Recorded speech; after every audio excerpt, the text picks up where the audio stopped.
10 மாதம் கம்ப்ளீட் ஆன குழந்தைங்களில் இருந்து கொடுக்கக்கூடிய அதிக புரதச்சத்தும் இரும்பு சத்தும் நிறைந்த கருப்பு சுண்டல் தோசை எப்படி செய்கிறதுன்றதை தாங்க பார்க்க போகிறோம். அதுக்கு 1/4 கப் அளவுக்கு கருப்பு சுண்டல் எடுத்துக்கோங்க. அதை நைட் ஃபுல்லாக ஊற வச்சு அதை அப்படியே எடுத்து மிக்சர் ஜாரில் சேர்த்துக்கோங்க.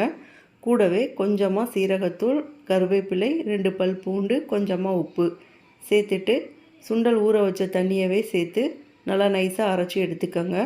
அப்படியே ஒரு பவுலுக்கு மாற்றிக்கோங்க. இந்த கன்சிஸ்டன்சி பார்த்திங்கன்னா கரெக்டானதாக இருக்கும். கல் நல்லா சூடு ஆனதுக்கப்புறம் லோ ஃப்ளேமில் வச்சுட்டு சின்ன சின்ன தோசையாக ஊற்றிக்கோங்க. அப்போ தான் தோசை எடுக்கிறதுக்கு ரொம்ப ஈஸியாக இருக்கும். இப்போ எண்ணெய், பட்டர், கீ 3ல் எது வேணாலும் கொஞ்சமாக தோசைக்கு மேலே ஊற்றிக்கோங்க. இப்போ லோ ஃப்ளேமில் வச்சு 2 பக்கமும் நல்லா குக் பண்ணி எடுத்துக்கோங்க. இந்த தோசையை பார்த்திங்கன்னா மார்னிங் பிரேக்ஃபாஸ்ட்டுக்கு குழந்தைக்கு கொடுக்கலாங்க.